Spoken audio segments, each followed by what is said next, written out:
বিভিন্ন সূত্র থেকে খবর পাচ্ছি, বিভিন্ন জেলা থেকে অনেকে ফোন করছেন যারা একটি নির্দিষ্ট ধর্ম সম্প্রদায়কে মেনে চলেন, যে পুলিশ থেকে তাদের গিয়ে হুমকি দেওয়া হচ্ছে যে মসজিদে মাইক বাজানো চলবে না।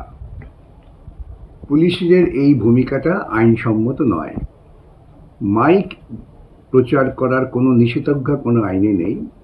যেটা নিষেধাজ্ঞা আছে তা হচ্ছে পলিউশন কন্ট্রোল বোর্ড তারা নির্ধারণ করে দিয়েছেন যে শব্দের মাত্রাটা কত হবে। বিভিন্ন এলাকায় সেই মাত্রার বিভিন্নতা আছে।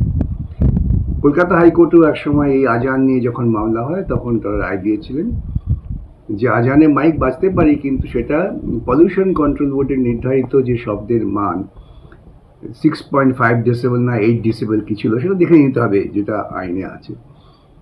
সেই সীমার মধ্যেই আওয়াজকে রাখতে হবে যাতে অন্য কোনো মানুষের শব্দ দূষণ না হয়।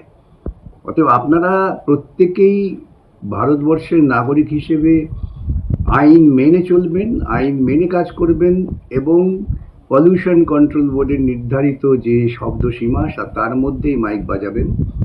এর বাইরে যদি পুলিশ এসে আপনাদের বলে মাইক সরিয়ে নিন, মাইক খুলে নিন, তাহলে পুলিশকে সবিনয়ে বলবেন যে আপনারা এরকম কোনো আদেশ দিতে পারেন না। যদি আদেশ দেন তাহলে লিখিতভাবে দিন কোন আইনের ভিত্তিতে দিচ্ছেন। কেন আমরা আইন মানতে চাই, আমরা কোনো রকম খেয়াল খুশিপনার মধ্য দিয়ে চলতে চাই না।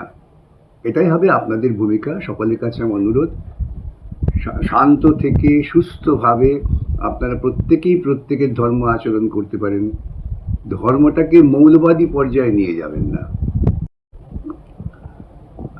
আজকে আমার কাছে বিধানসভার সদস্য নওশাদ এসেছেন এই বিষয় নিয়ে পরামর্শ করার জন্য।